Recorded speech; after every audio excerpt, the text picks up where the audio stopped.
Suatu ruangan memperlihatkan tokoh utama kita, yakni Himura Kenshin yang tengah tertangkap oleh sekelompok anggota kesogunan dan hendak dihabisi oleh mereka. Saat sedang diintimidasi, salah satu anggota kelompok tersebut lengah dan memberikan kesempatan kepada Kenshin untuk membuka serangannya.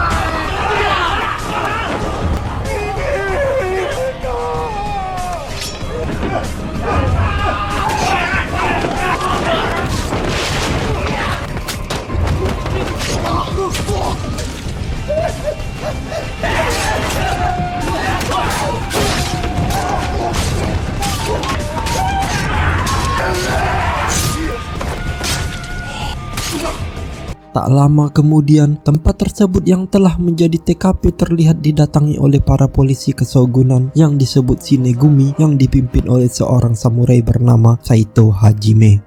Di sini terlihat jelas kondisi tempat di sana yang begitu brutal hingga membuat mereka yakin bahwa ini semua pasti adalah ulah dari Batosei si pembantai.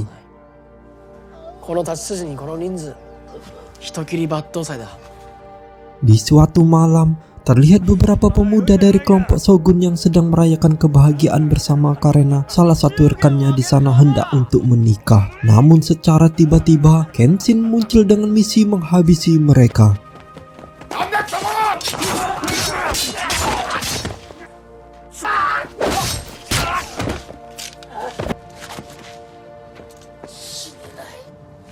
Hanya butuh beberapa detik saja bagi Kenshin untuk menumbangkan mereka. Akan tetapi, sang pemuda yang hendak menikah itu tampak terus bangun walaupun telah diulti, seakan memiliki semangat hidup yang sangat kuat.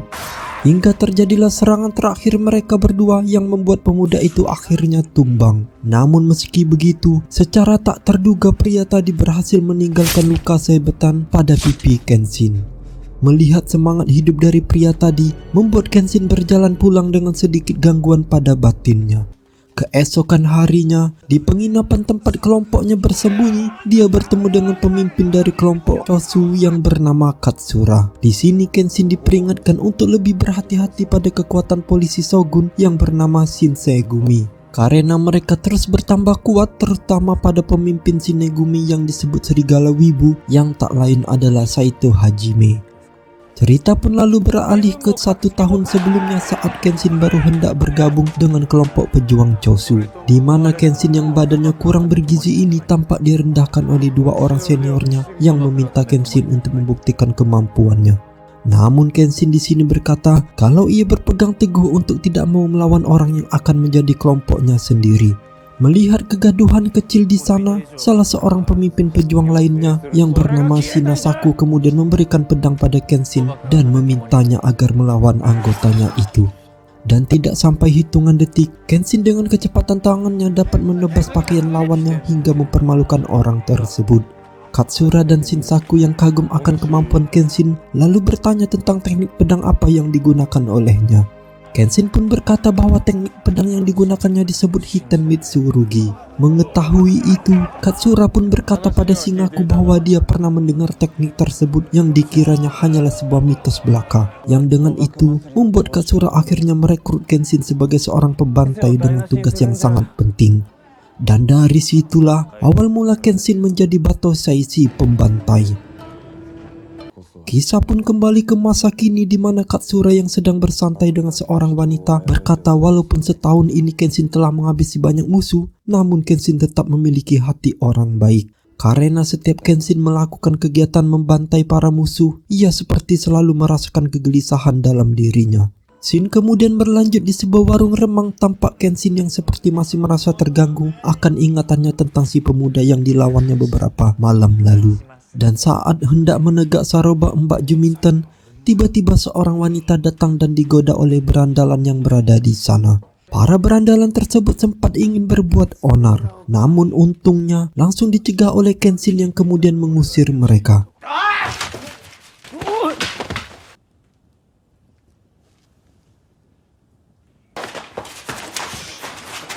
Para berandalan yang merasa dipermalukan itu pun bersembunyi di luar dan hendak mengeroyok Kenshin. Namun dengan instingnya, Kenshin menyarankan pada mereka untuk pergi. Dan tiba-tiba, seorang pendekar bertopeng melibas berandalan itu dengan kecepatan penuh dan juga hendak menghabisi Kenshin. Namun sekali lagi, dengan kelihayannya Kenshin berhasil mengalahkan pendekar tersebut dengan mudah.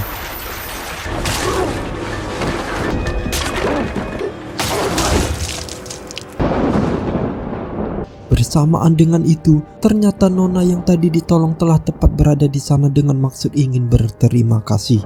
Kejadian mengerikan barusan hingga membuatnya jatuh pingsan. Kenshin pun akhirnya membawa wanita itu ke penginapan agar dapat dirawat.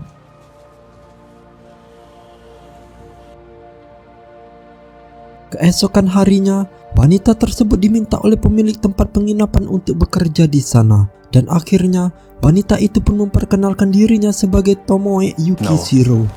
Tomoe desu, Yukishiro Tomoe.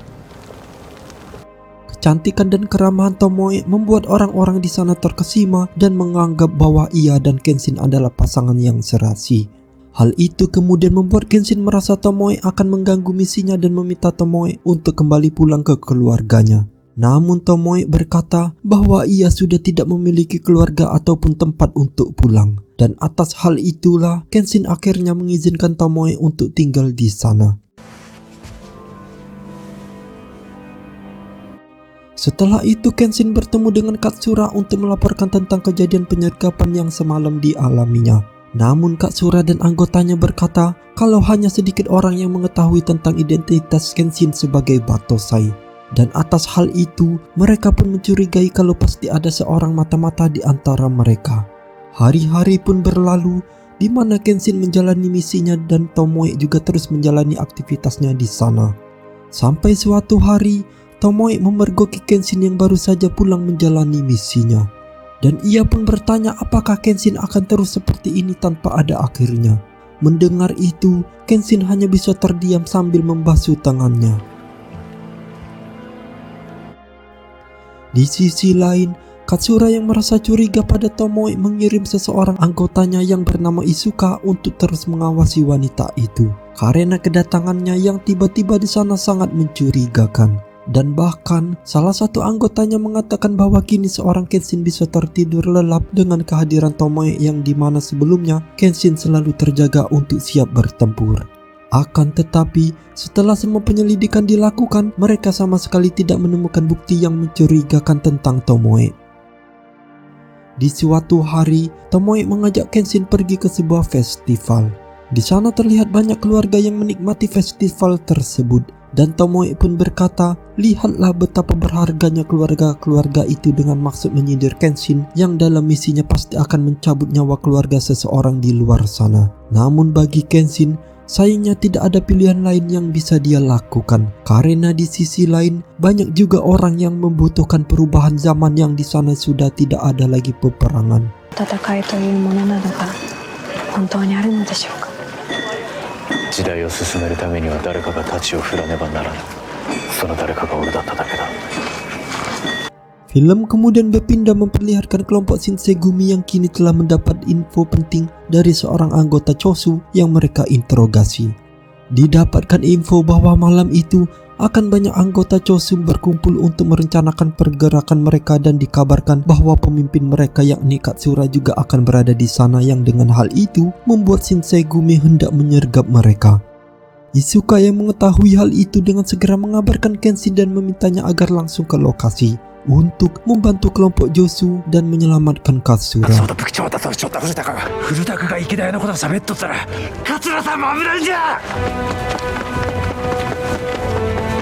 Sementara kelompok Shinsengumi sendiri kini telah sampai di lokasi dan terjadilah pembantaian di sana.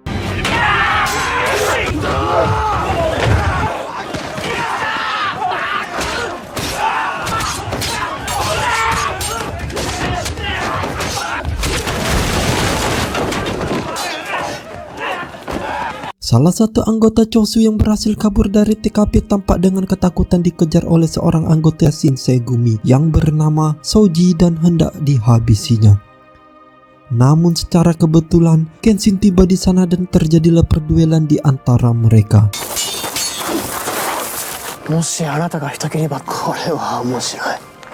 Dari pertarungannya tampak Soji juga bukanlah pendekar kaleng-kaleng di mana dirinya hampir bisa menyamai kecepatan Kenshin.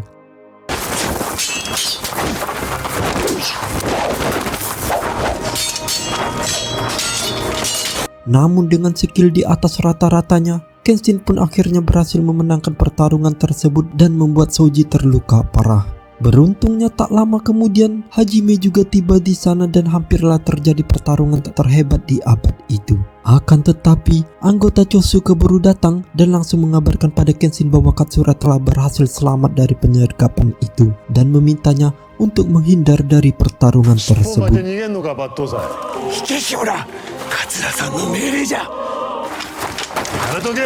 お前らが何人かかっても叶う相手じゃない。 Atas penyergapan malam itu membuat jumlah pejuang Chosu berkurang sangat drastis, hingga membuat Katsura menyuruh anak buahnya mengabari mereka semua untuk mundur sementara karena pasukan Shinsengumi bisa datang kapan saja. Dan benar saja, malam harinya Shinsengumi dan anggotanya kembali mendatangi penginapan tersembunyi tersebut. Kenshin yang merasa berkewajiban menjaga Tomoe pun memilih menghindar dari pertarungan dan mengajaknya melarikan diri dari tempat tersebut. Keesokan harinya, mereka bertemu dengan Katsura yang kemudian mengabarkan bahwa kondisi saat ini mengharuskan mereka semua untuk bersembunyi sementara. Dan Kenshin diminta bersembunyi di sebuah desa terpencil dengan menyamar sebagai petani bersama Tomoe. Kenshin yang hatinya sudah mulai lunak pada Tomoe pun turut meminta Tomoe untuk tinggal di sana bersamanya. すまない。共に暮らそう。共に。はい、お供させていただきます。 Mereka pun akhirnya menjalani hari-harinya di sana di mana mereka makin tampak kayaknya pasutri muda yang baru saja menikah.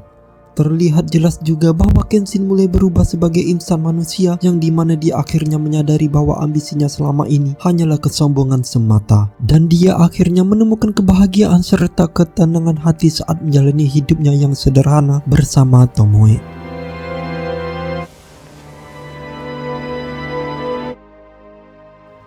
Beberapa hari kemudian, Isuka tiba-tiba mampir untuk melihat keadaan mereka. Akan tetapi, ternyata itu hanyalah sebuah tipu muslihat semata. Karena setelah dari sana terkuak fakta bahwa Isuka lah yang sebenarnya selama ini menjadi seorang mata-mata musuh yang menyusup ke kelompok Katsura. Di sini tampak Isuka melaporkan situasi Kenshin yang sudah melunak pada sekelompok pasukan yang dipimpin oleh seorang pendekar bernama Tatsumi yang ditugaskan untuk menghabisi Kenshin. Dan di sana juga muncul seorang bocil bernama Emishi yang diminta oleh Tatsumi untuk melanjutkan pergerakan selanjutnya. Ternyata Emishi ini adalah adik kandung dari Nona Tomoe. Emishi lalu berkata bahwa ia membawa sebuah pesan. Namun entah apakah pesannya itu, dan saat Kenshin datang Emishi tampak sedikit marah dan langsung pergi meninggalkan kakaknya di sana. そうか。すみません、わがままな子で。 姉上が取られるようで心配なのであろう。道理で冷えるわけだ。 Entah apa penyebabnya, malam itu Tomoe lalu menceritakan tentang masa lalunya yang menyedihkan, di mana ia dulu sempat ingin menikah. Namun calon pasangannya yang merupakan pasukan kesogunan dengan malangnya terbantai pada suatu malam hingga membuat dirinya menitikkan air mata saat itu. Melihat kesedihan Tomoe, Kenshin pun mencoba untuk menenangkannya. Hingga akhirnya malam duka itu pun berujung menjadi malam kenikmatan. Keesokan harinya, Tomoe tampak pergi ke suatu tempat yang dimana tempat itu ternyata adalah markas musuh. Hal ini menandakan kalau Tomoe ini ternyata juga merupakan seorang mata-mata yang bekerja sama dengan pasukan bayaran Tatsumi. Dan yang paling tidak disangka di sini juga, ternyata calon pasangan Tomoe yang dihabisi malam itu adalah si pemuda yang dibantai oleh Kenshin sebelumnya di awal-awal film tadi. Dan hal itulah yang membuat Tomoe saat itu akhirnya memutuskan untuk membalas dendam dengan bekerja sama dengan pasukan tersebut. Namun Tomoe yang telah melihat bagaimana Kenshin sebenarnya, kini telah jatuh hati pada Kenshin yang lalu dirinya berusaha untuk melindungi Kenshin dari jebakan mereka dengan berusaha menghabisi Tatsumi. Sementara itu, Kenshin yang berada di rumahnya kembali didatangi oleh Isuka yang lalu menguak identitas Tomoe. 証拠がある。日記を見てみ。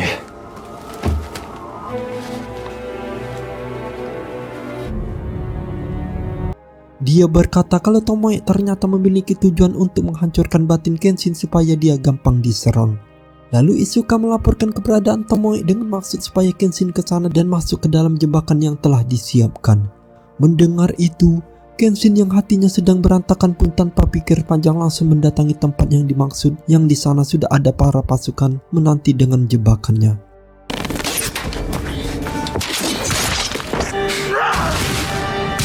Sampai akhirnya salah satu lawannya yang sekarat meledakkan sebuah bom dan berhasil membuat penglihatan Kenshin terganggu.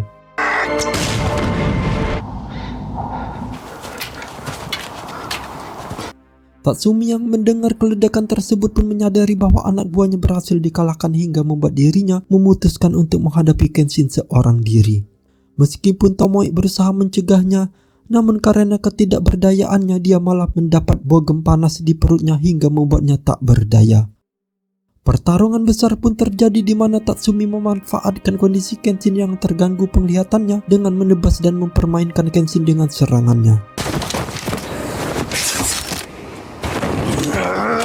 Terlihat Kenshin yang kini fisik dan batinnya sudah melemah itu pun dibuat begitu kesulitan melawan Tatsumi. Namun dengan skill tinggi yang dimiliki oleh Kenshin, ia pun hendak memberikan serangan terakhir telaknya pada Tatsumi. Akan tetapi, tiba-tiba sayangnya karena matanya yang tidak bisa melihat, Kenshin pun tidak bisa menahan tebasannya yang langsung mengenai Tomoe beserta Tatsumi. Kenshin yang akhirnya menyadari hal itu membuatnya seketika terjatuh dalam kesedihan.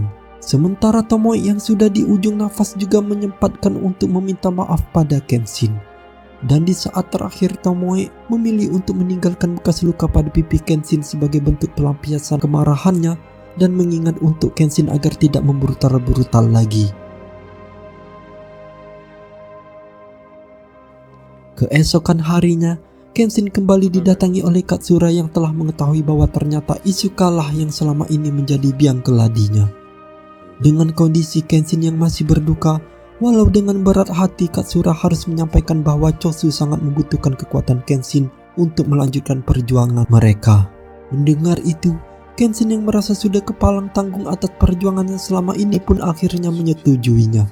Namun ia juga bersumpah ketika era baru telah tiba, ia akan mengubur pedangnya bersama kebrutalannya.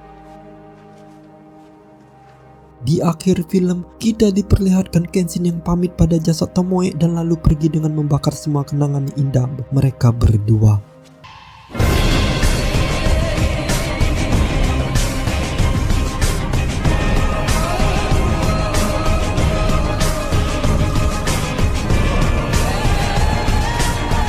Kenshin pun melanjutkan misinya berjuang untuk mendatangkan sebuah era baru yang hanya ada perdamaian di sana. Film pun bersambung.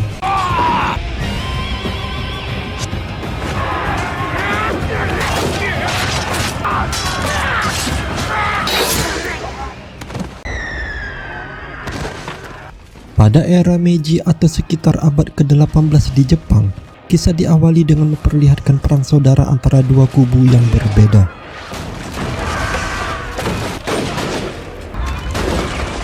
Di mana dari sekian banyak prajurit yang berperang, hanya Kapten Hajime Saito lah yang paling menonjol, paling santai, dan paling hebat di antara yang lain. Namun ternyata kehebatan Hajime belumlah seberapa dibandingkan dengan satu orang yang selalu beraksi sendirian tanpa bantuan. Dialah Rurouni Kenshin atau biasa dijuluki sebagai Hitokiri Batosai, seorang pembunuh bayaran terhebat dalam sejarah yang saat ini ikut berperang dan mampu membantai satu batalion musuh hanya sendirian saja.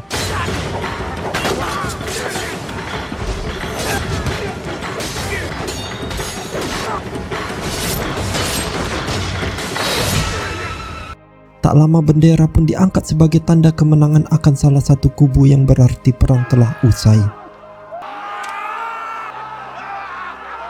Namun tidak untuk Hajime yang merasa masih belum puas jika belum bisa mengalahkan sang nomor satu yaitu Kenshin. Akan tetapi, sang jagoan memilih untuk meninggalkan pedangnya sebagai tanda bahwa ia memilih mundur dan pensiun dari dunia persamuraian. Tak lama setelah semua orang meninggalkan zona perang, ada satu prajurit yang ternyata masih hidup bernama Jin-e yang memiliki bola mata dengan corak yang tidak biasa, yang memang ia adalah satu dari sekian banyak samurai menguasai teknik Izukumi atau kemampuan untuk memproyeksikan energi chi di dalam tubuhnya melalui tatapan mata yang efeknya hampir sama seperti hipnotis, namun akan membuat lawan mengalami kelumpuhan sementara. Setelah mendengar banyak suara dari jiwa-jiwa yang mati oleh pedang milik Kenshin, Jin-E memutuskan untuk memilikinya dan berencana untuk menjadi Batosai selanjutnya.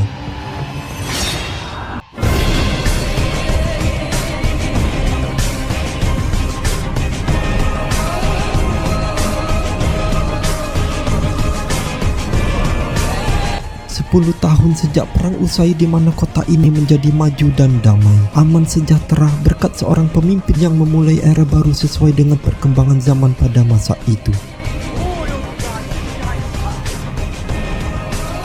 Ketika sebagian yang lain sedang fokus mensejahterakan rakyat, selalu saja ada oknum yang memanfaatkan situasi damai untuk kepentingan pribadi, yang dalam kasus ini ada seseorang yang bisa dibilang mafia bernama Takeda. Yang diam-diam si Takeda telah memproduksi opium atau sejenis obat narkotika dengan bantuan seorang ahli bernama Megumi bersama dengan rekan-rekannya. Saat itu, Takeda menyuruh pasukan pribadinya untuk menghabisi semua rekan Megumi dengan maksud untuk meminimalisir bocornya informasi opium ini.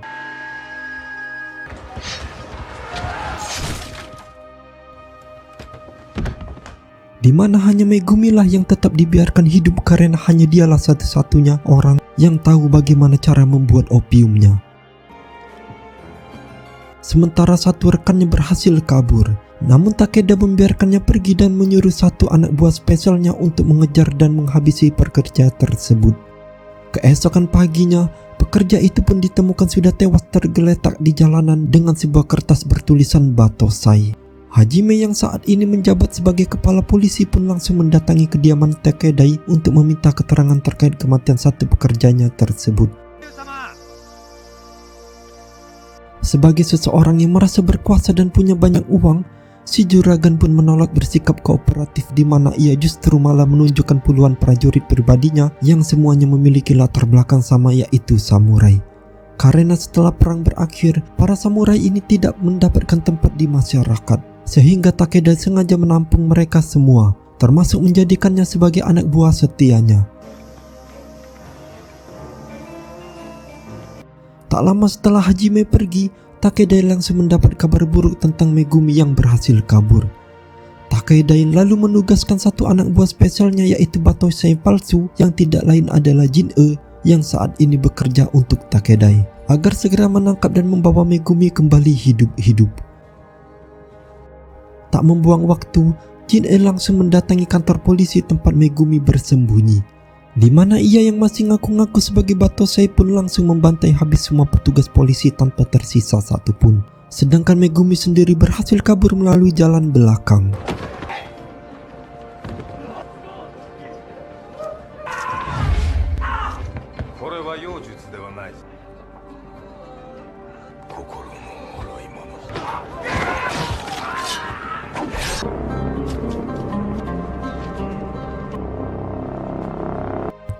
Kembali pada jagoan kita semua, yaitu Kenshin yang baru tiba di kota setelah 10 tahun menghilang dari peredaran, di mana saat ini baru selesai membeli cilok di festival. Kenshin tak sengaja melihat selembaran tentang seorang buronan dengan julukan Batosai si pembantai. Bersamaan dengan itu muncul seorang wanita bernama Kaoru yang langsung menuduh Kenshin sebagai buronan gara-gara membawa pedang. Sehingga Kenshin pun langsung menjelaskan bahwa pedang miliknya adalah pedang dengan mata terbalik alias pedang khusus yang tidak diperuntukkan untuk membunuh.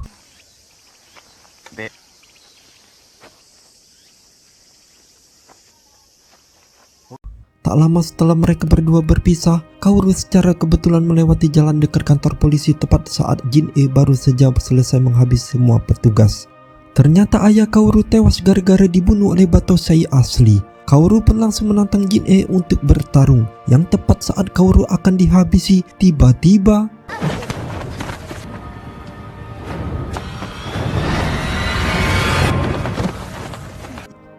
bekas luka X pada pipi Kenshin membuat Jin-E langsung tahu jika orang yang ada di hadapannya saat ini adalah sang legenda, yaitu Batosai asli. Hal itu semakin diperkuat ketika jurus hipnotisnya tak mempan terhadap Kenshin yang mempunyai energi chi sangat besar. Sehingga daripada membuat dirinya celaka, Jin-E memilih untuk membiarkan mereka berdua pergi tepat saat para petugas baru muncul di lokasi. Untuk menghindari petugas, Kaoru pun membawa Kenshin ke tempat tinggalnya yang merupakan sebuah tempat perguruan pedang yang didirikan oleh mendiang ayahnya. Tanpa Kaoru sadari bahwa orang yang sedang bersamanya saat ini adalah Batosai asli yang sudah menghabisi ayahnya dulu. Tak lama setelah Kenshin pergi, muncullah adiknya yang dari luar habis bermain. Lalu saat Kaoru ingin latihan pedang, muncullah para preman yang datang untuk membeli paksa perguruan ini sesuai perintah dari majikan mereka, yaitu Takedai. Karena Kaoru menolak, para preman pun langsung merusak tempat itu, termasuk menyakiti Kaoru dan adik kecilnya.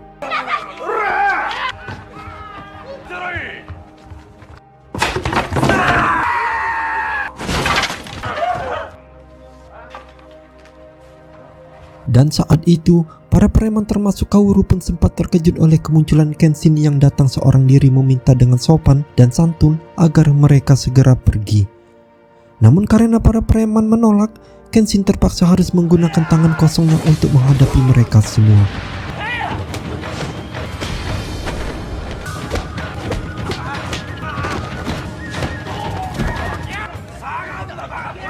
Pertarungan pun dilanjutkan di dalam padepokan di mana Kenshin akhirnya menunjukkan kelihayannya dalam bertarung yang bahkan satu preman pun tak ada yang berhasil menyentuhnya.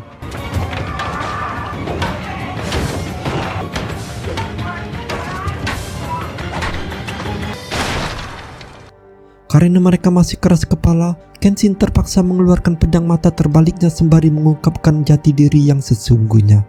Di mana hal itu cukup membuat Kaoru terkejut bahwasannya orang yang sedang menolongnya saat ini adalah orang yang sudah membuat dia dan adiknya menjadi yatim piatu.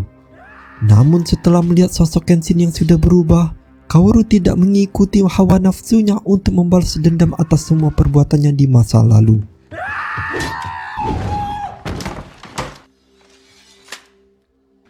Akibat kejadian ini, Kenshin harus dibawa oleh para petugas untuk dipenjara bersama dengan tahanan lain, yang mana di situ ada seorang tahanan yang merupakan pendekar yang lumayan jago gelut bernama Sonosuke.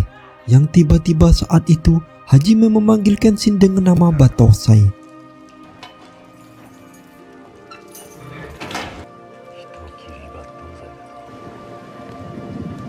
Karena dulu Kenshin kenal dekat dengan Laksamana, Kenshin pun dikeluarkan dari penjara dan dipertemukan langsung dengan Bapak Laksamana yang menjadi pimpinan tertinggi di kemiliteran Jepang.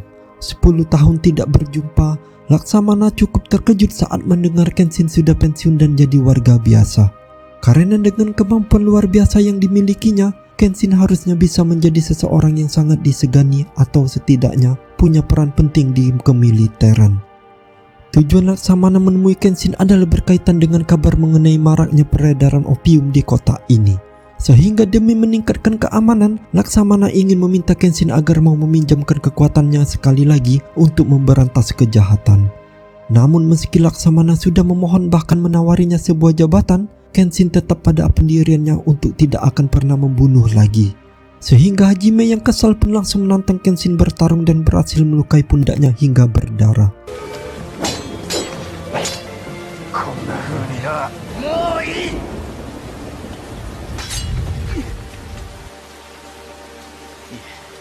Setelah dinyatakan tidak bersalah, Kenshin pun dibebaskan dari hukuman di mana Kenshin benar-benar sangat terkejut saat melihat Kaoru datang menjemput bahkan menunggunya di tengah hujan. Yang dari sekian banyak kata yang terucap, Kenshin sangat amat terharu saat Kaoru mengatakan bahwa dia tidak peduli dengan siapapun Kenshin di masa lalu.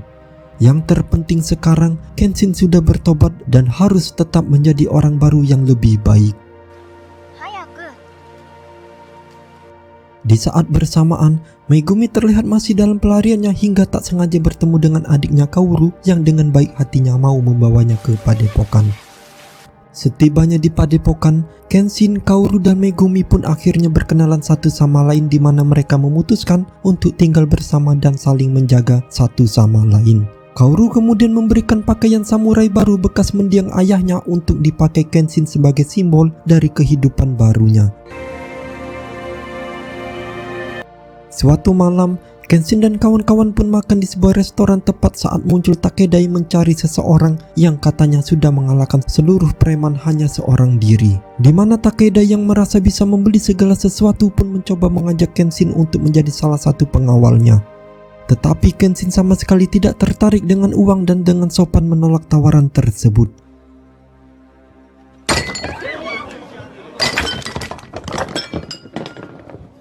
Tak lama muncullah Sanosuke, si pendekar pedang kuda, dengan sombongnya mengklaim bahwa dirinya jauh lebih hebat dari Kenshin si Batosai. Sehingga apabila Sanosuke senilai dengan uang yang si Takedai tawarkan, maka ia harus mengalahkan Kenshin tepat disaksikan oleh semua orang.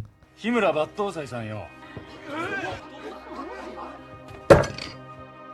Koitsu ni kattara ore wo yatouってのはどうだ? Bermodalkan Zanbato atau pedang penunggang kuda yang beratnya hampir 50 kg, jelas Sanosuke bukanlah petarung sembarangan yang bisa dianggap remeh. Sehingga Kenshin yang selalu berusaha menghargai lawan pun mencoba untuk bertarung dengan serius tanpa akan menyakiti lawannya sedikit pun. Sanosuke akhirnya capek sendiri, apalagi ketika Kenshin mengatakan tentang harga diri yang pada intinya Sanosuke tidak pantas bekerja untuk seseorang seperti Takedai. Sehingga Sanosuke pun langsung menghentikan pertarungan dan menyuruh semua orang untuk segera bubar.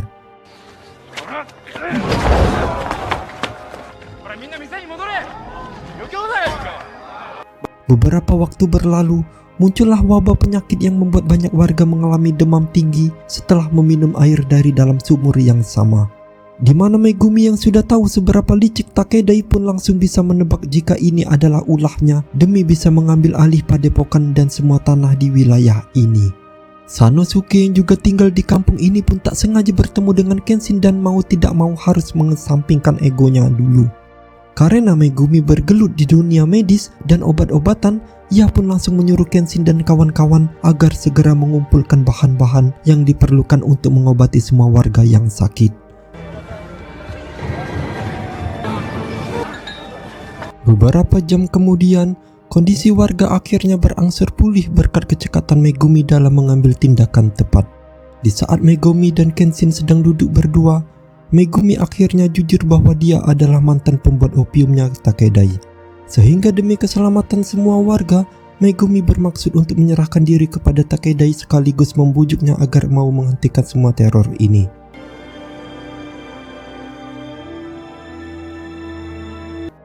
Tak lama setelah Megumi pergi menyerahkan diri, Kenshin menjadi kepikiran dengan nasib Megumi yang dengan begitu beraninya mengorbankan dirinya sendiri demi semua orang dengan fakta bahwa dirinya sudah bertobat dan jadi orang baik. Alangkah tidak pantasnya ketika ia hanya berdiam diri membiarkan kejahatan terjadi. Sehingga demi untuk membuktikan pertobatannya, Kenshin memutuskan untuk pergi menyelamatkan Megumi dengan ditemani Sanosuke yang memaksa untuk ikut. Sementara Kaoru dan adiknya diminta untuk tetap di padepokan dan jangan lupa masak rendang setelah semuanya selesai. Megumi sendiri terlihat baru sampai di kediaman Takedai. Saat itu yang tidak ada malunya, Takedai memukuli dan menendang seorang perempuan, di mana kelakuannya seketika terhenti saat mendengar suara ramai-ramai di luar yang ternyata itu adalah Kenshin yang sudah tiba di tempat ini.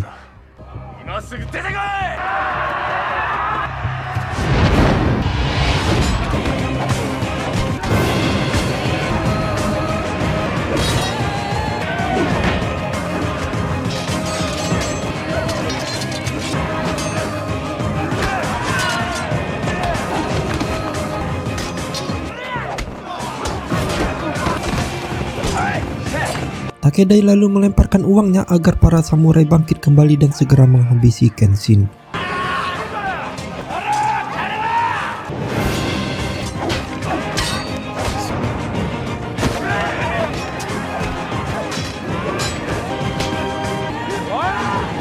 Berkat bantuan Sanosuke dengan pedang Zanbatonya, puluhan samurai pun berhasil dikalahkan. Mereka kemudian masuk ke dalam rumah untuk mengambil kembali Megumi dari Takedai. Setibanya di dalam, mereka berdua pun bertemu dengan salah satu pengawal Takedai yang merupakan seorang pendeta jago gelut, di mana Sanosuke mengajukan dirinya untuk menghadapi pendeta tersebut dan mempersilahkan Kenshin untuk maju duluan. Tanpa menggunakan pedang atau senjata tajam sejenisnya, Sanosuke dan pendeta pun bertarung dengan gaya tangan kosong.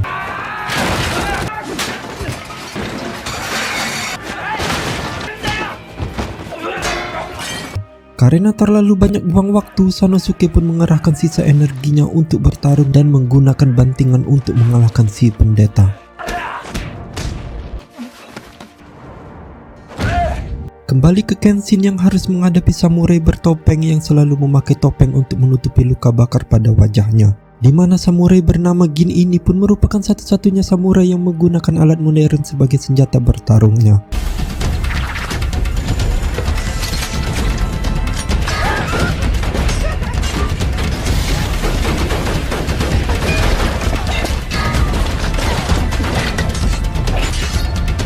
Melihat Kenshin memakai pedang mata terbalik membuat Jin menjadi semakin emosi seolah dirinya tidak berbahaya. Karena Jin terus melakukan serangan beruntun, Kenshin pun mulai sedikit serius dengan pertarungannya dan berhasil menang tanpa membunuhnya.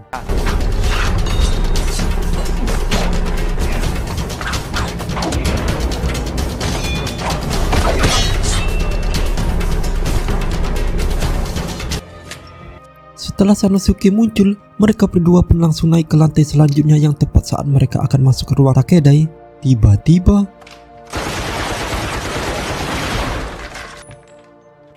karena Takeda tidak bisa bertarung, ia pun memakai peralatan modern yaitu Gatling Gun yang dapat melepaskan beberapa peluru dalam satu kali tembakan. Kenshin dan Sanosuke sempat terdesak. Hajime pun datang terlambat dan langsung memberitahu bahwa Gatling Gun hanya bisa menembak ke satu arah saja. Sehingga mereka bertiga pun pura-pura menyerah agar bisa menyerang dari berbagai arah.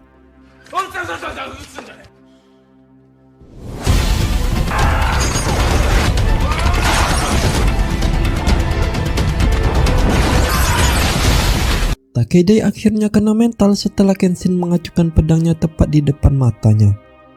Yang tak lama setelah mereka berhasil menyelamatkan Megumi, ia pun memberitahu Kenshin untuk segera pergi ke kuil di tengah hutan. Karena saat ini Jin-E sedang menculik Kaoru untuk dijadikan sanderanya.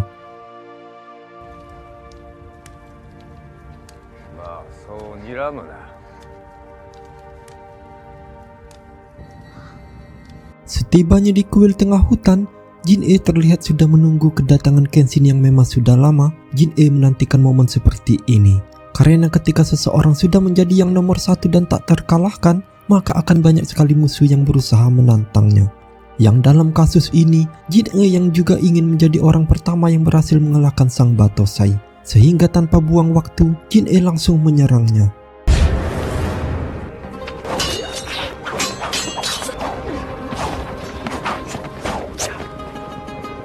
Dan kali ini Kenshin nampaknya akan cukup kesulitan untuk menang karena Jin-E tidak seperti samurai-samurai kroco sebelumnya yang hanya menggunakan jurus itu-itu saja. Di mana hal itu terbukti ketika Jin-E berhasil mengecoh Kenshin dengan cara memindahkan pedangnya dari tangan kanan ke kiri dan sebaliknya.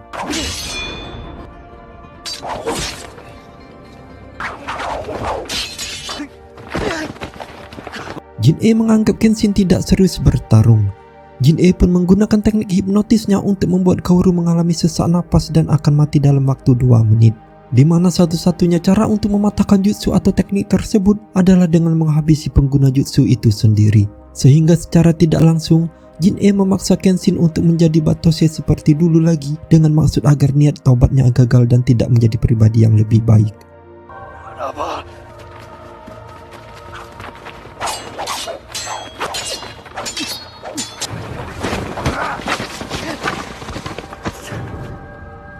Melihat Kaoru sudah enggap-enggapan membuat Kenshin akhirnya tidak punya pilihan lain lagi. Selain harus menjadi sosok yang sudah lama ia kubur, di mana Kenshin seketika mengeluarkan aura atau skill berbeda yang langsung membuat Jin-E bersemangat. Sehingga jangan salahkan anggota DPR apabila Jin-E harus menyesal dengan keinginannya.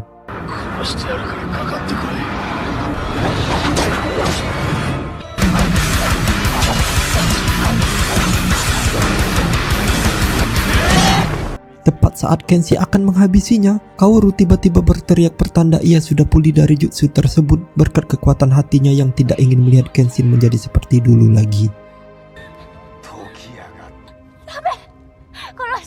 Di mana Jin-E masih saja tidak menyerah meski Kenshin sudah menjelaskan bahwa sendi tangannya sudah cedera dan mustahil bisa menang. Namun ternyata Jin-E tidak bermaksud menyerang Kenshin, melainkan menghabisi dirinya sendiri karena malu sudah terlanjur berbuat sejauh ini. Tak lama, Hajime dan para petugas pun datang terlambat ketika momen gentingnya sudah lewat sehingga Kenshin langsung menggendong Kaworu ke padepokan untuk mendapatkan perawatan.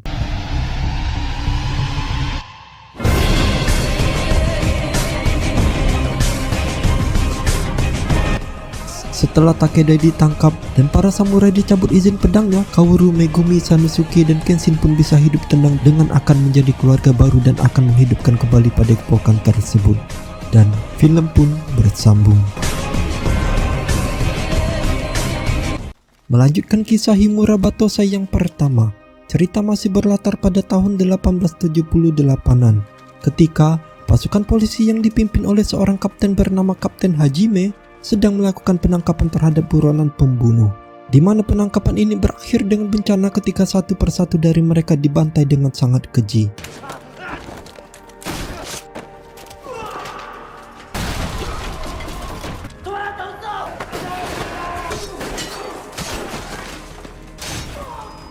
Pembantaian itu dipimpin oleh Shishio Makoto, seorang samurai pembunuh yang masih satu angkatan dengan Kenshin, di mana Hajime hanya bisa terdiam saat melihat seluruh anak buahnya dibakar hidup-hidup tanpa bisa menangkap Shishio yang ternyata berhasil kabur.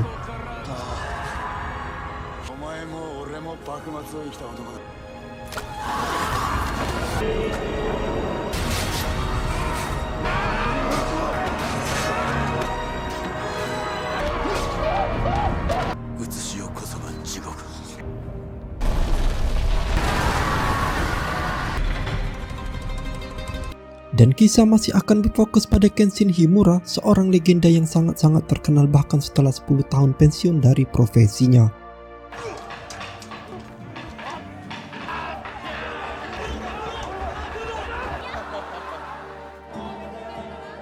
Kenshin masih saja diburu oleh beberapa samurai yang berambisi untuk mengalahkannya demi bisa menjadi yang nomor 1. Kini Kenshin tinggal di sebuah dojo milik seorang gadis baik hati bernama Kaworu. Tidak hanya itu saja, Kenshin kini punya keluarga baru yaitu Sanosuke si petarung jalanan, Megumi si dokter, dan Yahiko adiknya si Kaworu. Tak lama muncullah seorang inspektur utusan Pak Menteri. Beliau mengatakan bahwa saat ini sedang ada masalah yang sangat-sangat urgent dan Kenshin diminta untuk ikut menemui sang Bapak Menteri ke kantor.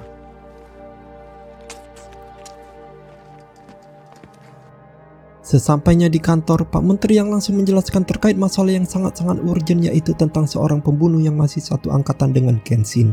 Yakni siapa lagi jika bukan Shishio Makoto. Lebih dari seorang pembunuh biasa, Shishio rupanya punya rencana yang lebih besar, yaitu ingin membumi hanguskan kota Kyoto. 10 tahun lalu ketika masa perang, Shishio adalah seorang samurai yang bekerja untuk pemerintah. Dari segi kecepatan, kemampuan, dan kecerdasan, Shishio hampir menyamai Kenshin. Bedanya letak perbedaannya, ia tidak memandang siapa lawan. Mau lemah, mau musuh sudah menyerah, wanita ataupun anak-anak, Shishio akan tetap menghunuskan pedangnya. Sehingga ketika perang berakhir, Pak Menteri dan para petinggi pemerintah lain pun sepakat untuk melenyapkannya. Karena setelah mereka memenangkan perang, jasanya sudah tidak dibutuhkan lagi. Yang jikalaupun ia dibiarkan hidup, tentu akan sangat berbahaya untuk keselamatan warga sipil lainnya. Tidak hanya ditusuk ramai-ramai, Shishio juga dibakar bersama dengan para prajurit lain yang gugur. Namun takdir tampak berkata lain.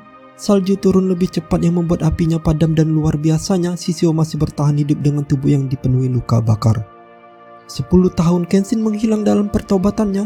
Selama itu pula lah Shishio merekrut para tentara bayaran, samurai, pendekar, dan ahli bela diri terhebat di Jepang untuk mencapai satu tujuan, yaitu membalas dendam kepada pemerintah yang dianggap telah mengkhianatinya. Pada intinya, Pak Menteri mengundang Kenshin datang ke sini untuk meminta bantuannya. Karena dengan SDM yang pemerintah miliki, tentulah tidak sebanding dengan apa yang bisa Shishio lakukan. Dan hanya Kenshin lah satu-satunya orang yang bisa menghentikannya. Sepulangnya Kenshin ke dojo, Kaworu dan Megumi pun langsung kesal kepada pemerintah yang selalu melibatkan Kenshin ketika ada butuhnya saja.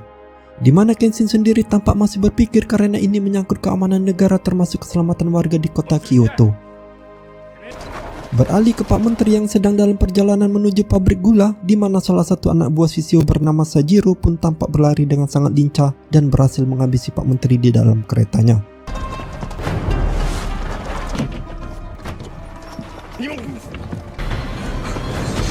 Alhasil Kenshin pun kembali dipanggil kantor pemerintah dan semakin didesak oleh inspektur agar cepat mengambil keputusan yang jika kematian Pak Menteri dianggap masih kurang, Kenshin pun diajak melihat puluhan jasad polisi yang merupakan ulah kekejaman Shishio.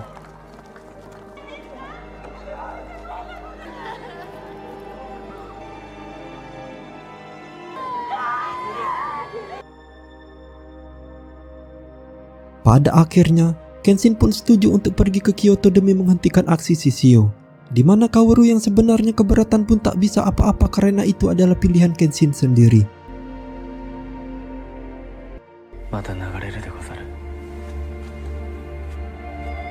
Tepat saat Kenshin pergi dengan meninggalkan kimono warna merahnya, Sanosuke sendiri tak sengaja bertemu dengan seorang pendatang yang berpakaian macam jagoan bernama Aoishi.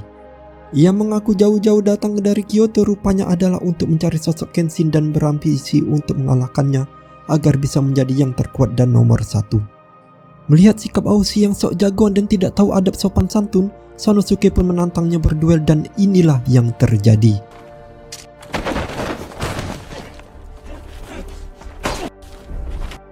Tampaknya Aoishi bukan pendekar sembarangan. Sanosuke pun dihajar habis-habisan sampai babak belur. Beruntung ada Megumi yang datang tepat waktu sehingga Aoishi langsung menghentikan pertarungannya.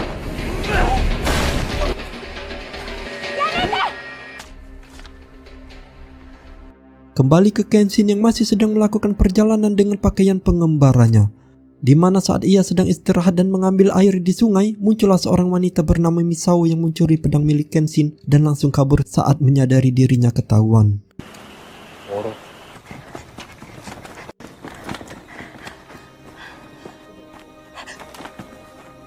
Namun dengan tiba-tiba, Kenshin bisa menemukan Misao. Dan itu bukanlah hal yang mengejutkan karena seperti kita tahu Kenshin terkenal dengan kecepatan dan kelincahannya sehingga tak sulit bagi ia untuk bisa mengejar Misao yang boyot ini.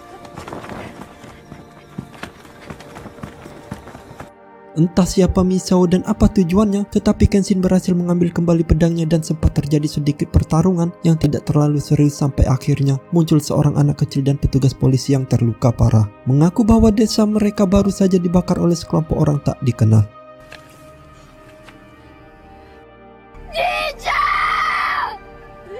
Setibanya di desa yang dimaksud, alangkah terkejutnya Kenshin dan Misao saat melihat desa itu sudah hangus terbakar. Berikut dengan kedua orang tua si anak kecil yang digantung pada pohon. Tak lama muncullah sekitar 30 orang preman yang menjadi pelaku pembakaran ini. Sehingga Kenshin merasa perlu untuk menghadapi mereka semua. Dan ingat, Kenshin adalah praktisi pedang yang menguasai sebuah teknik bernama Hiten Mitsuru Giru, seni pedang kuno yang memungkinkannya untuk mengayunkan pedang dengan kecepatan luar biasa bahkan sebelum lawan punya waktu untuk beraksi. Yang andai kata pedangnya bukan pedang mata terbalik alias Sakabato, niscaya ketiga preman ini akan langsung modar saat itu juga.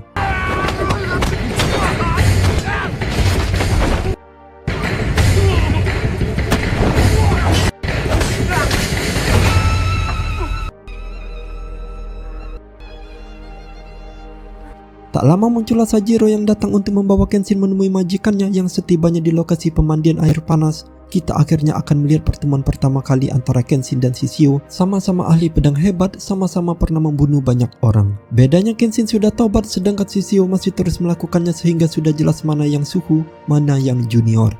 Tapi meski begitu, kita semua yang menonton pasti akan sangat dibuat emosi tatkala mengetahui jika alasan Shishio membakar desa ini hanya karena tertarik dengan pemandian air panasnya dan ingin memilikinya untuk diri sendiri. Melihat Kenshin memakai pedang mata terbalik membuat Shishio tidak begitu mood menerima tantangan duelnya. Shishio mengaku bahwa ia hanya akan bertarung dengan sosok Batose sang pembantai, bukan dengan pria biasa yang menggunakan pedang aneh, sehingga Shishio pun meminta Sajiro untuk mewakilinya. Dan jika Anda belum mengenal Sajiro, dia adalah tangan kanan Shishio yang paling cepat dan lincah. Selalu tersenyum ramah karena ibunya asli keturunan Jawa. Gerakan ciri khasnya adalah ajarat-ajaretan alias melompat dengan satu kaki. Itu cukup membuat Kenshin terintimidasi.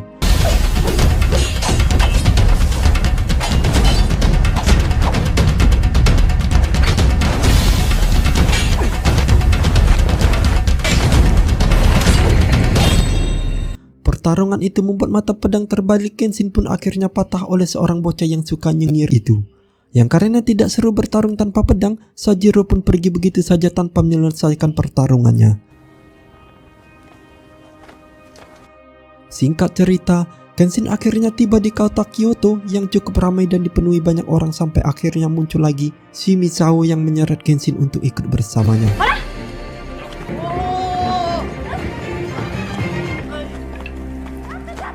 Kenshin dibawa menuju sebuah penginapan yang dimiliki seorang kakek bernama, kita sebut saja Pak Bagong. Ternyata beliau ini adalah seorang ninja sekaligus mantan ketua pengintai ketika masa perang dan saat ini fokus mengembangkan bisnis penginapan untuk menafkahi keluarga dan seluruh anak buahnya.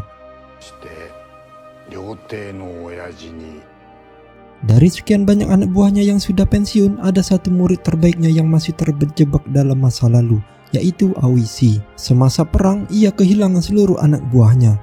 Benar-benar kehilangan semuanya, tak ada yang tersisa satupun setelah perang usai dan ia tidak punya teman. Aoishi sempat kehilangan tujuan hidupnya sampai pada satu titik ia mendengar ada sebuah nama, yaitu Himura Batosai, sang pembantai, dan mulai berambisi untuk bisa mengalahkannya agar bisa menjadi yang terkuat, terhebat, dan nomor satu di dunia persamuraian.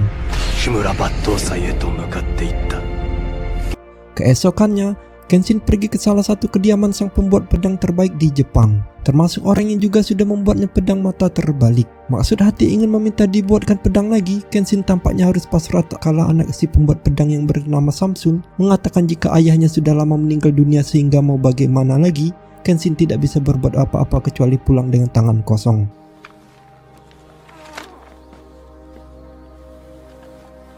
Tak lama setelah Kenshin pergi, muncul lagi seseorang yang lain bernama Cho. Ia adalah pendekar suruhan Shishio yang diutus untuk mengambil pedang terakhir buatan ayah Samsul yang katanya masih Samsul simpan.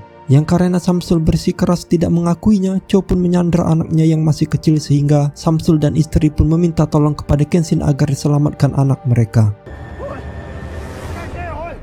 Berlokasi di sebuah kuil, Kenshin pun meminta Cho untuk jangan libatkan anak tak berdosa. Dengan hanya bermodalkan pedang buntung dan sarung pedang yang terbuat dari kayu, Kenshin pun menghadapi Cho yang dengan begitu semangat melakukan pertarungan tersebut.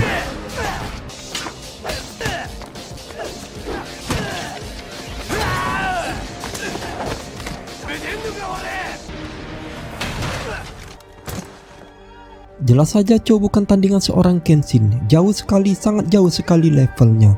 Masih untung Cho dihantam pakai sarung pedang kayu. Coba kalau itu pedang tajam, pasti Cho akan tewas. Tampaknya Cho belum menyerah dan mengeluarkan seluruh kemampuan yang dimilikinya.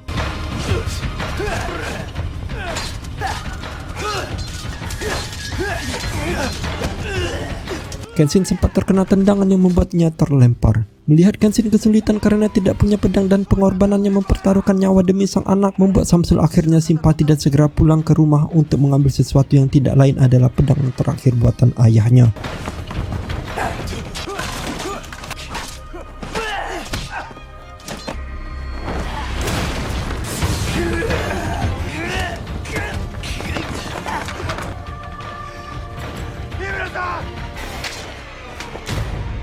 Setelah berhasil meraih pedangnya, Kenshin hanya terdiam dalam posisi kuda-kuda ciri khasnya, di mana Cho yang mulai jengkel pun berjalan ke arah anak Samsul dan mengancam akan menghabisinya sehingga bertepatan dengan Kaoru dan adiknya datang menyusul. Kenshin terpaksa harus membunuh lagi demi menyelamatkan nyawa orang lain. Namun kejutannya, pedang terakhir yang dibuat oleh ayah Samsul ternyata adalah pedang mata terbalik yang memang ditujukan untuk seseorang yang ingin punya pedang, tapi bukan untuk membunuh seseorang.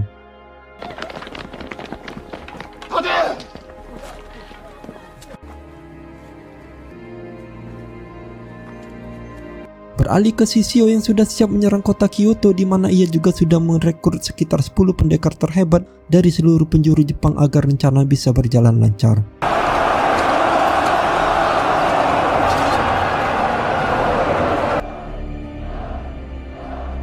Cho sendiri ditawan di kantor polisi dengan Kapten Hajime secara langsung menginterogasinya tanpa paksaan dan siksaan. Cho dengan mudahnya memberitahu tentang rencana Shishio, yaitu ingin membakar habis seluruh kota Kyoto pada malam ini juga.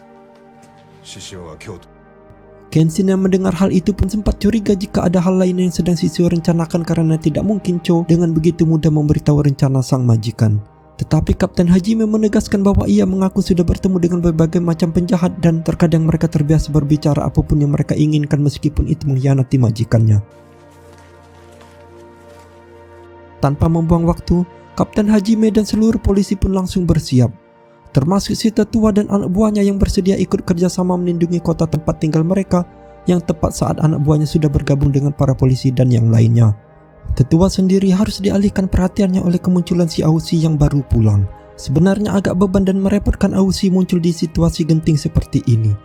Ausi benar-benar hanya jadi sosok yang gak penting, bukannya fokus pada hal yang lebih penting, malah terus saja mengurusi ambisi tidak jelas itu. Apalagi ketika mendengar tetua sempat mengizinkan Kenshin tinggal di penginapannya, Ausi sangat-sangat marah dan kesal kepada tetua hingga mereka berdua memutuskan untuk berduel.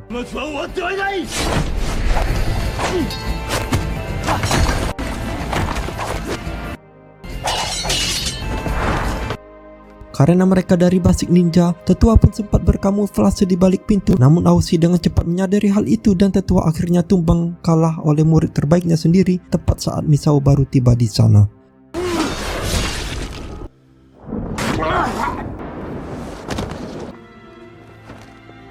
Kembali ke Kenshin dan para polisi yang sedang bersiap menyambut Shishio dan seluruh pasukannya. Mereka datang bersama dengan api besar untuk membakar kota ini. Yang tanpa buang-buang waktu lagi, para polisi pun langsung menyerang duluan. Dan inilah yang terjadi.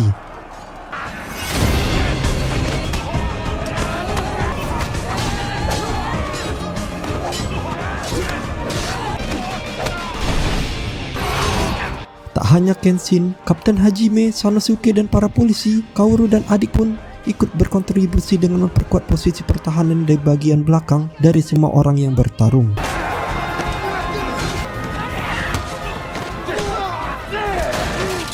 Tentu saja yang paling menonjol adalah Kenshin itu sendiri. Kenshin meminta Kaoru untuk sembunyi saja karena ini terlalu berbahaya untuknya. Di mana pada saat yang sama, Shishio pun muncul untuk memancing Kenshin datang kepadanya. Tapi ternyata Shishio memakai strategi licik dengan membuat dirinya seolah menjadi banyak. Namun itu tidak menjadi masalah untuk Kenshin karena berapapun jumlahnya ia akan tetap mengalahkan mereka semua tanpa mempedulikan siapapun.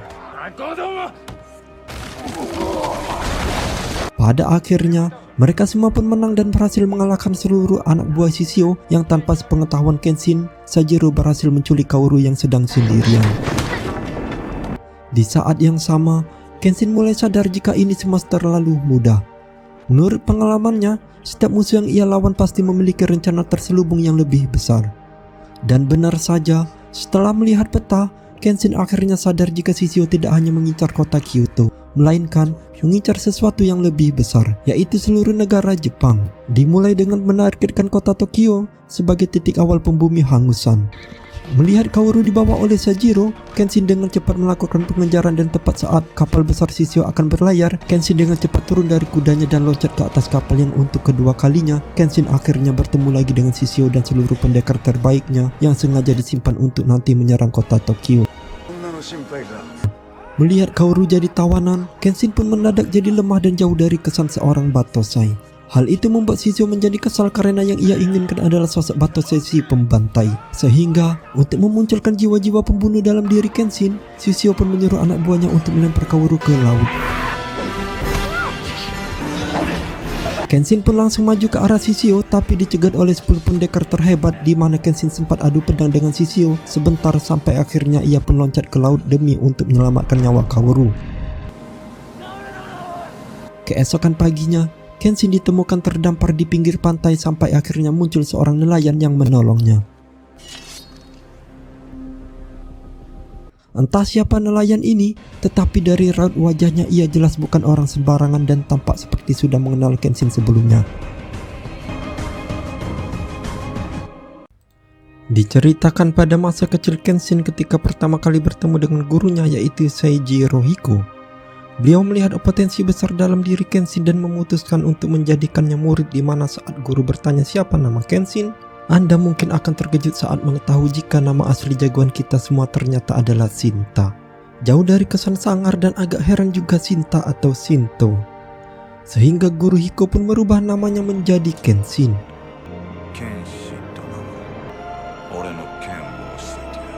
Setelah Kenshin ditemukan terdampar di pantai, guru Hiko pun membawa Kenshin ke kediamannya di dalam hutan. Kenshin tampaknya harus tabah saat mengetahui fakta bahwa Kaoru, gadis yang dicintainya, tidak selamat. Semuanya gara-gara Shishio, si manusia perban yang berniat menghancurkan pemerintahan Jepang. Sehingga untuk mencegahnya sekaligus membalas dendam atas kematian kekasihnya, Kenshin pun meminta guru Hiko untuk mengajarinya jurus terakhir dari teknik Hiten Mitsurugi demi untuk bisa mengalahkan Shishio dan seluruh pasukannya. Beralih ke Shishio yang sudah tiba di kota Tokyo dengan kapal raksasanya, ia langsung menembakkan beberapa meriam tepat di tengah kota sebagai tanda akan kehadirannya.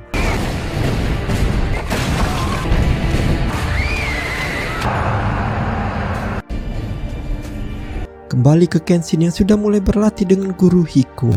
Sesuai kesepakatan di awal, guru Hiko setuju untuk mengajari Kenshin jurus terakhir dari teknik Hiten Mitsurugi atau teknik pedang kuno yang hanya dimiliki oleh si guru saja demi bisa mengalahkan musuh terkuatnya yaitu Shishio. Kenshin pun berlatih selama sehari-hari, siang dan malam. Meski itu menguras tenaga dan pikiran termasuk babak belur dihajar oleh guru Hiko secara habis-habisan.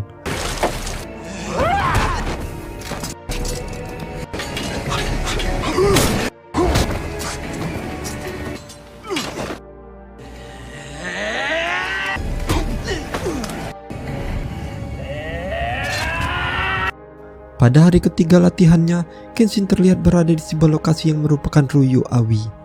Guru Hiko sendiri terlihat sudah memakai pakaian ciri khasnya semasa masih menjadi pembunuh sebagai tanda bahwa hari ini beliau akan mengajari jurus terakhir yang Kenshin inginkan.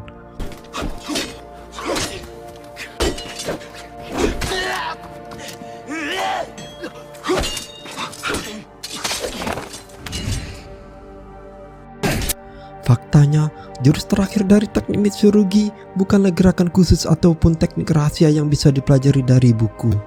Jurus itu adalah gerakan bebas yang datang dalam diri si samurai itu sendiri. Sehingga agak ribet memang untuk Kenshin bisa mempelajari sesuatu yang tidak ada panduannya, apalagi dikejar waktu yang semakin mepet. Namun guru memberikan semacam petunjuk bahwa untuk menguasai jurus terakhir itu, Kenshin harus punya keinginan hidup yang lebih besar. Pada akhirnya, Kenshin pun sadar bahwa selama ini ia memang selalu dihantui rasa bersalah atas semua pembunuhan di masa lalu. Hal itu menjadikan sebagai sosok yang selalu penuh rasa penyesalan, merasa takut, gelisah, ketakutan, takut jika ia mengulangi pembunuhan lagi yang secara tidak langsung telah menurunkan insting bertahan hidupnya. Dan itulah yang membuat Kenshin menjadi agak lemah, letoy, penuh keraguan. Buktinya ia bahkan kalah dari seorang bocah ingusan yaitu Sajiro. Setelah memahami kunci menguasai jurus terakhir, Kenshin pun mulai berlatih kembali.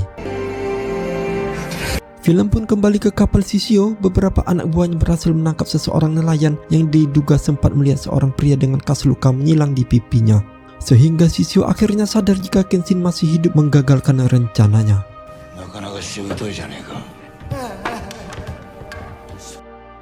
Untuk itu, Shishio pun melakukan pertemuan dengan pihak pemerintah yang dipimpin oleh seorang menteri bernama Ito. Menteri itu datang dengan silaturahmi dan melakukan musyawarah. Shishio pun mempersilakan menteri dan jajarannya untuk duduk sembari menikmati hidangan yang sudah disiapkan. Di meja itu, satu menteri pun dibunuh gara-gara menyela omongan Shishio yang belum selesai.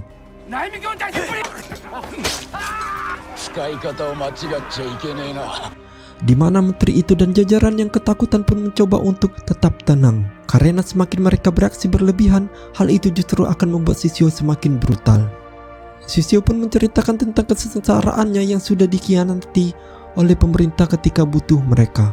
Para pejabat hampir setiap hari datang ke rumahnya meminta saran dan bantuan untuk bisa menang perang melawan musuh. Giliran sudah menang dan jasanya sudah tidak dibutuhkan lagi, pemerintah dengan mudahnya melenyapkan Shishio tanpa sedikit pun merasa bersalah. Saat itu, Shishio disiksa sampai kulitnya melepuh dan harus memakai perban seumur hidupnya. Shishio dengan belak-belakan mengutarakan niatnya untuk menghancurkan pemerintahan Jepang. Terkecuali mereka pemerintah, para pejabat dan jajarannya bisa menemukan Kenshin dan mengeksekusinya di tempat umum. Barulah Shishio akan mengurungkan niatnya yang padahal kita semua tahu itu hanyalah dusta yang kebohongan semata. Karena justru Kenshin lah yang sangat Shishio takutkan.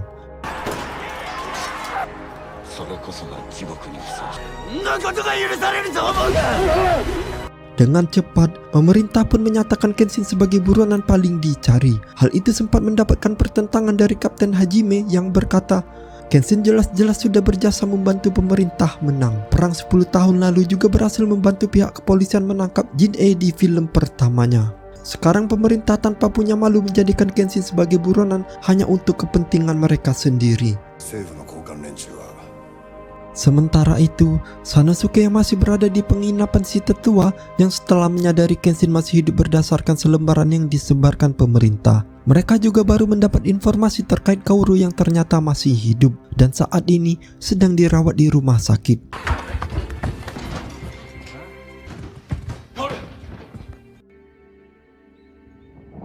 Kembali ke Kenshin yang sudah bersiap berangkat ke Tokyo tepat saat Misao muncul di sana untuk memberitahu tentang Kaoru yang masih hidup. Hal itu secara tidak langsung telah meningkatkan semangat hidupnya, dan Guru Hiko hanya bisa berpesan agar Kenshin selalu ingat bahwa hidupnya sama berharganya dengan hidup orang lain. Jangan selalu merasa bersalah, jangan selalu menyalahkan diri sendiri. Yang lalu biarlah berlalu, jangan diingat-ingat karena hidup menjadi lebih baik, bukan karena kebetulan, melainkan karena adanya perubahan.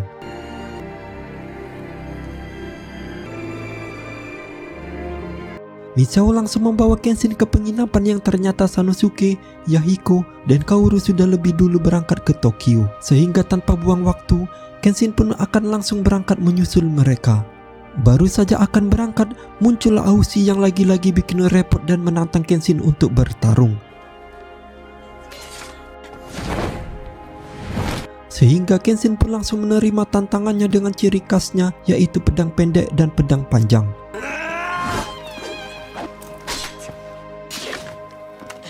Ausi pun terus menyerang Kenshin dan mendesaknya agar jadi batosai lagi, yang karena Kenshin tidak tahu siapa Ausi dan apa motifnya. Kenshin pun tidak bertarung secara serius.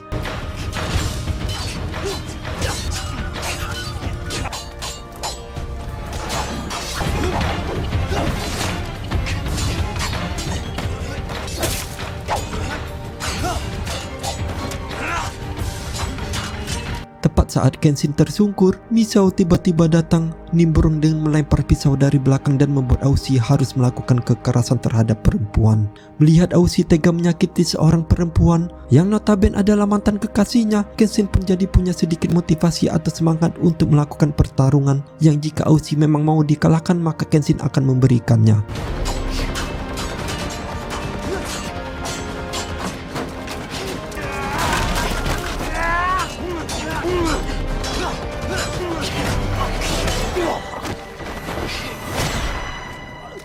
Andai kata pedang yang Kenshin gunakan bukan Sakabato atau pedang mata terbalik, pastilah Ausi akan tewas saat itu juga.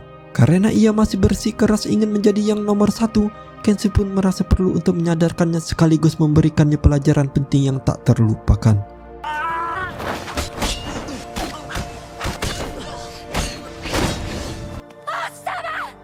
Setelah Ausi tidak berdaya, Kenshin pun menyuruhnya untuk introspeksi diri dan pikir ulang apa tujuan hidup yang sebenarnya. Yang karena waktu semakin mepet, Tetua dan Misao pun langsung menyuruh Kenshin untuk segera berangkat ke Tokyo.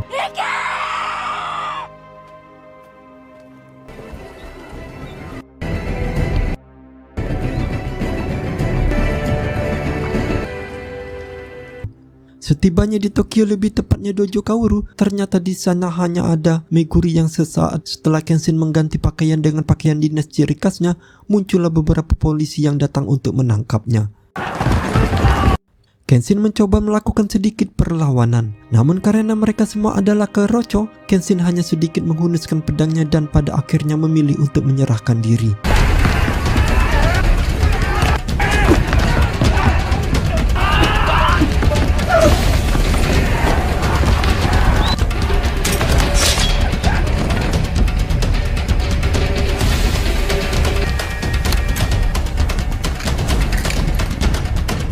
Kenshin pun langsung dibawa menghadap menteri itu.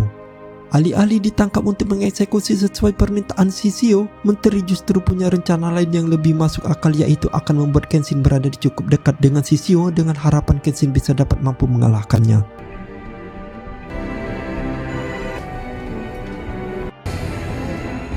Kabar eksekusi Kenshin pun langsung sampai ke Sanosuke dan Kaoru yang baru tiba di Tokyo, sehingga mereka langsung pergi menuju pesisir pantai yang akan menjadi lokasi eksekusinya.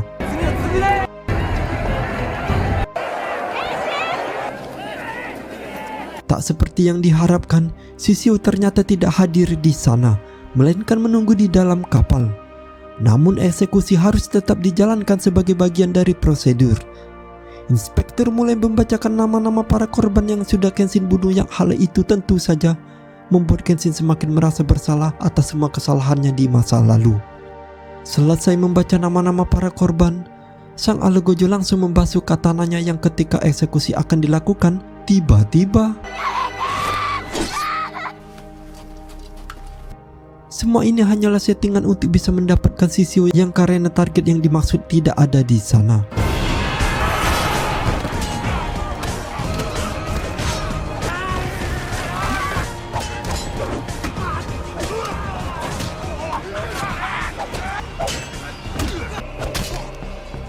Kenshin ditemani Sanosuke pun langsung meluncur duluan ke kapal. Sementara Kapten Hajime dan para polisi akan tetap bertahan di sini untuk menghadapi beberapa pendekar utusan Shishio. Masih dengan jurusnya, Kapten Hajime pun menargetkan satu pendekar yang masih satu aliran dengan Shibuta dari Goa Hantu. Dan kembali ke Kenshin dan Sanosuke yang baru sampai di atas kapal. Kenshin dengan teknik satu lawan banyak pun langsung melakukan serangan dan inilah yang terjadi. Selesai dengan para keroco, Kenshin dan beberapa polisi pun langsung masuk ke dalam. Sementara Sanosuke akhirnya mendapat lawan yang seimbang, yaitu seorang biksu yang masih satu seperguruan dengan pendekar biksu yang ada di film pertama, di mana mereka menggunakan tangan kosong untuk bertarung.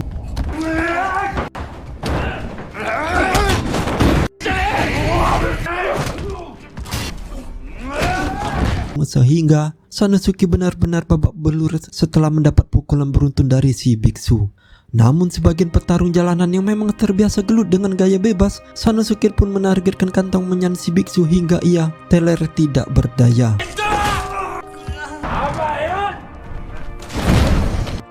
Selesai dengan itu, kini kita akan fokus ke Kenshin yang didatangi oleh Sajiro, si bocah tukang nyengir yang masih dengan ciri khasnya yaitu ajaret-ajaretan dengan satu kaki. Sajiro dengan percaya diri bisa mengalahkan Kenshin untuk yang kedua kalinya.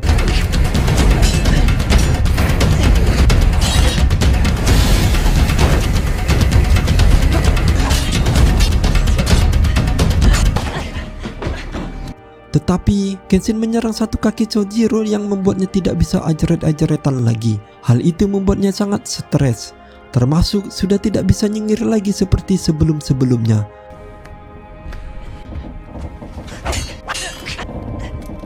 Andai kata Kenshin menggunakan pedang normal, mungkin Sajiro sudah kehilangan kedua kakinya. Yang karena Sajiro masih keras kepala, Kenshin pun terpaksa menggunakan jurus Mitsurugi Ryu level 1. Dan inilah yang terjadi.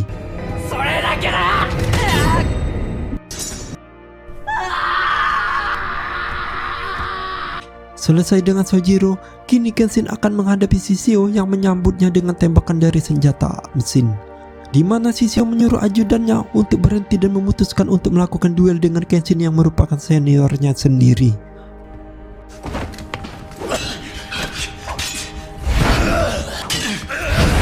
Jika Anda penasaran kenapa pedang Shishio bisa mengeluarkan api, itu dikarenakan pedangnya dipenuhi oleh lemak maupun daging para korbannya selama bertahun-tahun. Juga ada beberapa gerigi di bagian punggung pedangnya. Ditambah, Shishio mampu mengendalikan suhu tubuhnya akibat dari insiden dibakar hidup-hidup sehingga ia bisa mematik atau memicu api untuk menyalakan pedangnya.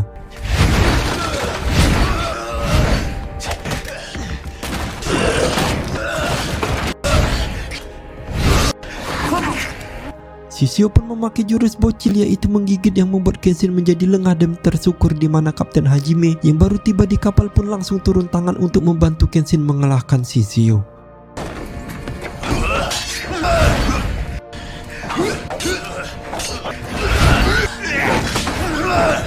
Jurus Kapten Hajime yang ikonik ternyata tidak mempan untuk seseorang seperti Shishio, di mana Sanosuke yang baru masuk pun ikut nimbrung meski tekad kuatnya tak sehebat kemampuannya.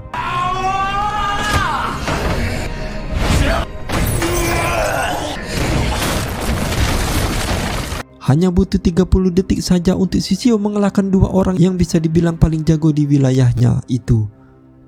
Tapi tidak untuk Kenshin yang sudah kembali bangkit. Tapi tiba-tiba muncul Aushi yang kini sudah sadar dan berakal sehat. Ia tidak lagi mengejar Kenshin, justru berniat membantunya untuk menyelamatkan negara Jepang.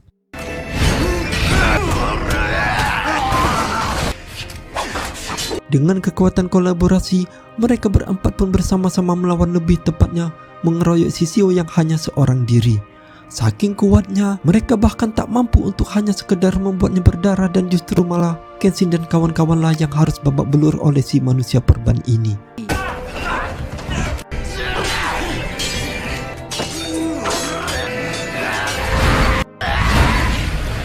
Masih tak menyerah, mereka berempat menggunakan serangan Tikiyaka atau strategi menyerang secara bergantian. Hal itu ditujukan untuk membuat Shishio kelelahan. Yang memang dengan kondisi tubuhnya seperti ini, Shishio diketahui hanya punya waktu 15 menit saja untuk bertarung. Lebih dari itu, suhu tubuhnya akan naik drastis dan akan menyebabkan kematian untuk dirinya sendiri.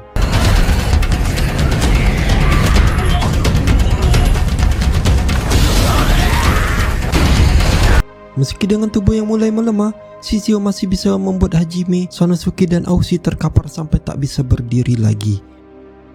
Melihat Shishio mulai tak berdaya, sang kekasih yang bernama Yumi pun langsung turun dan memohon agar Kenshin menghentikan pertarungannya. Tapi apa yang terjadi? Betapa terkejutnya Kenshin saat melihat Shishio dengan begitu teganya mengorbankan kekasih sendiri hanya untuk bisa menyerangnya. Namun Yumi yang sedang sekarat berkata jika dirinya sangat senang karena akhirnya bisa berguna untuk Shishio dalam pertarungan. Dan ingat, jika sudah melibatkan wanita, anak-anak atau seseorang yang lemah, Kenshin benar-benar sangat marah dan tidak bisa memaafkan perbuatan tersebut. Sehingga disinilah Kenshin akan benar-benar memberutal.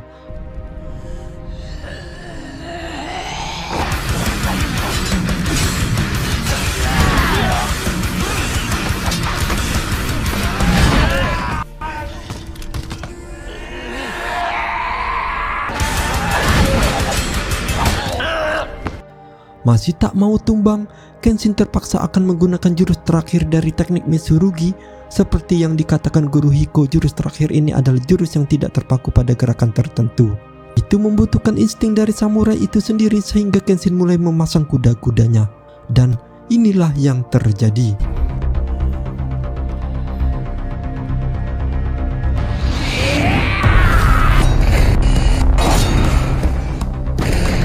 Dan Shishio pun patah bersamaan dengan suhu tubuhnya yang naik drastis. Hal itu menyebabkan tubuhnya mengalami demam tinggi, panas dalam sariawan, tapi dalam taraf yang berlebihan. Sehingga riwayat Shishio pun berakhir dengan tubuh yang terbakar dari dalam.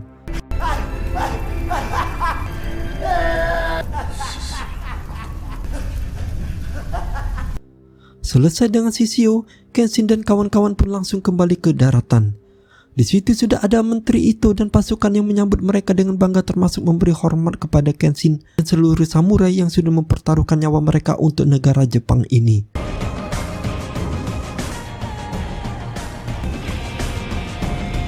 Setelah semuanya selesai, Kenshin dan kawan-kawan pun kembali ke dojo dan melanjutkan kehidupan normal mereka.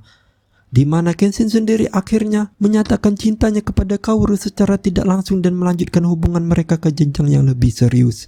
Film pun bersambung.